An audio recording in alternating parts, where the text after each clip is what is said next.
Bonjour et bienvenue dans l'entretien sur France 24. Notre invité aujourd'hui est l'ancien président mauritanien Mohamed Ould Abdelaziz. Il est avec nous en duplex depuis Nouakchott. Merci de nous recevoir. Merci et bonjour. Monsieur Aziz, vous êtes la principale cible d'une enquête menée par la police basée sur un rapport d'une commission d'enquête parlementaire qui décrit la corruption, des détournements dans plusieurs marchés publics sous votre présidence. Alors vous n'avez pas été pour le moment inculpé, vous avez été à la police. Si je comprends bien, vous ne pouvez plus vous déplacer. Il y a eu des perquisitions. Là, vous êtes à votre domicile. Est-ce que vous vous considérez comme l'otage du régime mauritanien ? Effectivement, comme vous le dites, je suis la principale cible avec deux de mes proches de cette affaire, qui semble-t-il viserait 317 personnes. 317 personnes. Et en tant que président, j'ai été la seule cible avec mes deux proches, mon beau-fils et l'administrateur de la fondation de Feu Mon Fils. Effectivement, c'est une affaire assez longue, assez complexe, qui a commencé avec, au début de ce qu'on a pu appeler la référence d'un parti politique que j'avais fondé en 2008. À mon retour, j'ai eu à visiter ce parti et il se trouve, je me suis retrouvé au sein de ce parti. Je me suis réuni avec les membres et le conseil qui gérait ce parti, parce que le parti était dans une situation latente et d'attente.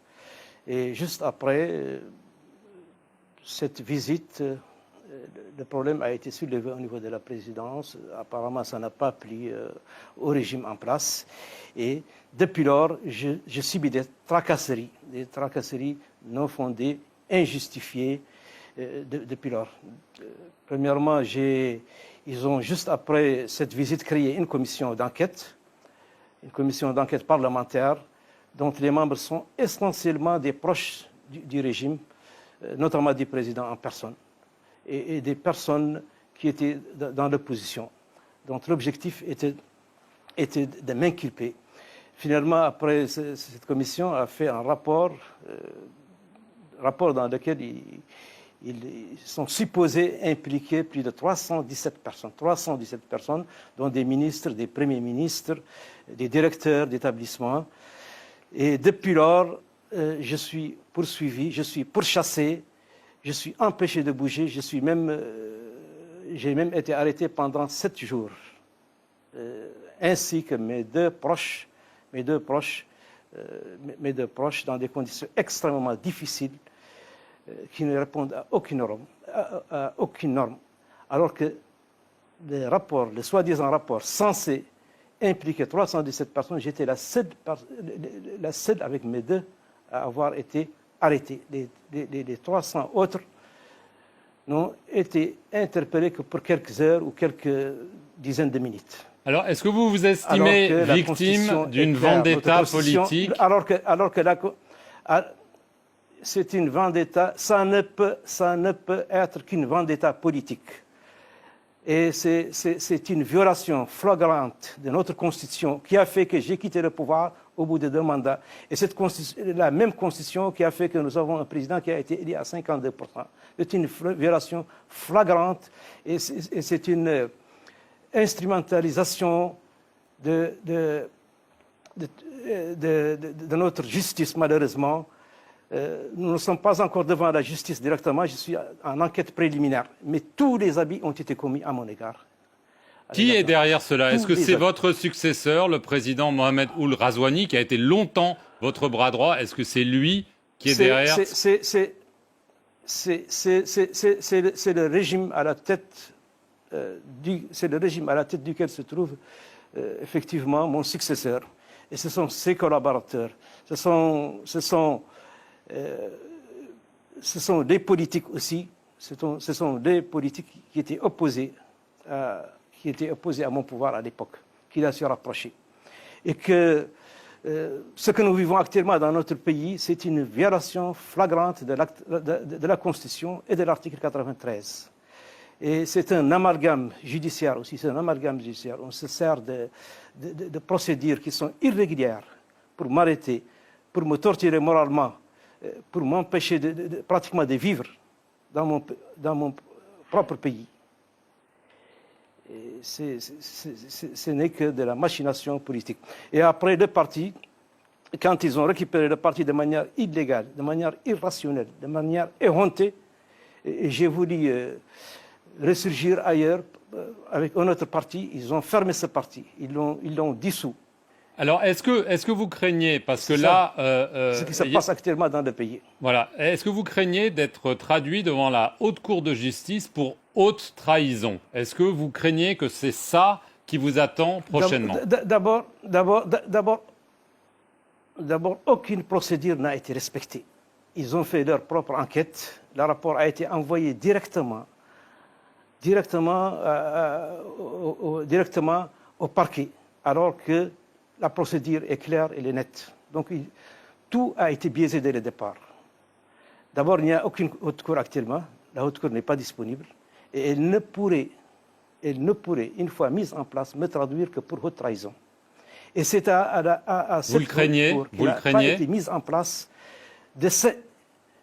Mais je suis devant une situation, je suis devant un système, un régime qui ne respecte pas la Constitution, qui ne respecte pas les réglementations, qui ne respecte pas les procédures. Nous sommes devant cette situation. Donc je m'attends à tout dans ce pays. Mais est-ce que, quand même, les Mauritaniens n'ont pas le droit de savoir ce qui s'est passé sous votre mandat dans ce rapport que vous dénoncez? Il y a quand même des éléments troublants. On n'a pas le temps de les passer en revue, mais il y a notamment cette proposition qui n'a pas abouti de vendre une île au Qatar. Est-ce que vous niez, par exemple, cela? Écoutez, dans la Constitution, il est clair, et il est dit que l'article 93, on ne peut traduire le président que pour trahison. C'est clair. Donc il fallait chercher quelque chose dans ce sens, pour essayer de rapprocher et de justifier éventuellement. C'est une histoire qui a été créée de toutes pièces et qui n'a pas résisté à 24 heures. Au bout de 24 heures, ils ont introduit ce dossier de Qatar et tout ça, avec l'aide de Qatar d'ailleurs. Et puis, quand ils ont vu que le dossier ne tenait pas la route et qu'il n'y avait même pas l'intention, je dis bien l'intention, qui n'est même pas coupable, il n'y avait même pas l'intention. Je n'ai même eu jamais l'intention d'essayer quoi que ce soit. Ils ont dit, bon, ils ont fait marche arrière et ils ont créé un dossier de toutes pièces. Et la responsabilité, même quand même bien il y avait des détournements, la responsabilité incombe aux responsables. Mais est-ce que ce n'est pas vous le responsable sous votre mandat s'il y a eu des détournements? Écoutez, je suis le président, j'assume toutes mes responsabilités et jusqu'à preuve du contraire. Je dis bien jusqu'à preuve du contraire. Aucun ministre, aucun premier ministre ne peut dire que je l'ai poussé à agir dans l'illégalité, ni à se faire corrompre ou à accepter une corruption quelconque. Et c'est clair, je l'ai dit. Et le président le sait, l'actuel président le sait. Et il sait et il connaît l'origine de tous mes biens. Et cette histoire de corruption n'a existé et n'existe qu'au moment où j'ai commencé à m'intéresser à la politique. C'est tout, rien d'autre. Est-ce que vous avez cherché à fomenter un coup d'État? Il y a eu des rumeurs il y a quelques mois. Est-ce que c'est vrai? Et c'est peut-être la vraie raison. Écoutez, si j'avais... Mais j'avais la possibilité de faire un coup d'État constitutionnel avec mes 102 députés. Je l'ai refusé. Un troisième mandat. Je voulais rester au pouvoir au bout de 2 mandats. Je n'ai jamais voulu faire un troisième mandat. Donc, pourquoi alors ferais-je un coup d'État alors que j'avais la possibilité juridique de changer la Constitution avec l'appui de plus de 102 députés? Oui, mais c'était trop tard. Est-ce que vous n'avez pas essayé de déstabiliser par un coup d'État votre successeur? Non, ça n'a jamais... Oui, des faux dires, c'est des mensonges qui ne tiennent pas la route. Et lui-même, il le sait. Il le sait très bien.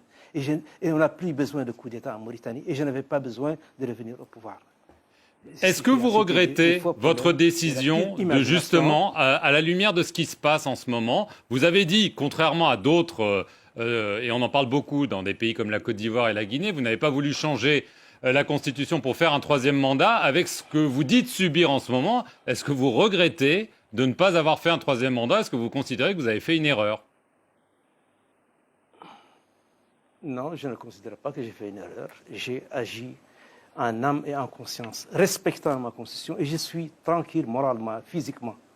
Donc je ne regrette strictement rien de tout. Malgré que certains de mes amis chefs d'État m'ont souvent demandé, ont insisté pour que je fasse le troisième, mais j'ai refusé. Je respecte la Constitution et j'ai tenu à ce qu'il y ait, j'ai tenu à incruster la démocratie dans mon pays, malgré les dires des gens, malgré les sollicitations, malgré les politiques. Je n'ai jamais voulu d'un troisième mandat. Et un troisième mandat était à ma portée. La situation de mon pays était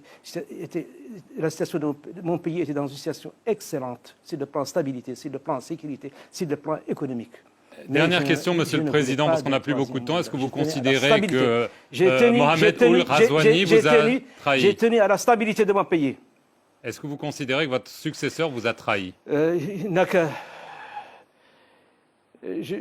Non, je n'ai pas cherché à savoir s'il a trahi ou non. J'ai agi en tant que président de la République, j'ai assumé mes 2 mandats, j'ai quitté le pouvoir. Son comportement, c'est son comportement, c'est à lui de se juger, ou aux Mauritaniens de les juger, ce n'est pas à moi de les juger. Je ne perdrai pas aussi mon temps à les juger. Est-ce que vous avez peur? Dernière question. Non, pas du tout, je n'ai pas de peur de quoi? De ce qui peut vous arriver? Non, je m'attends effectivement à tout parce que je suis dans un pays avec un système qui ne respecte pas la Constitution, qui ne respecte pas, mais en tout cas, je n'ai peur de rien, j'assume tout de toutes les façons. C'est une action éhontée qui est visible. On fait un dossier, on prépare le tout pour atteindre une seule personne et ses proches. Dans l'illégalité, aucune charge aujourd'hui ne pèse sur moi. Tous mes biens sont gelés. Alors que les 317 ou 316, 314, ils se la coulent douce, certains même voyagent à l'extérieur, alors que moi, mes passeports sont retirés. On m'empêche de sortir d'un rayon de 25 km de la ville, d'aller au-delà de 25 km de la ville, de Nouakchott. Vous vous considérez comme prisonnier? Mais je me complais dans cette... Visiblement, oui, dans une grande prison, effectivement. Mais en tout cas, c'est mieux que la prison où j'ai passé mes 7 jours. Merci beaucoup, Mohamed Ould Abdelaziz, d'avoir répondu aux questions de France 24 depuis donc votre domicile à Nouakchott. Et merci à vous d'avoir suivi cet entretien sur nos antennes.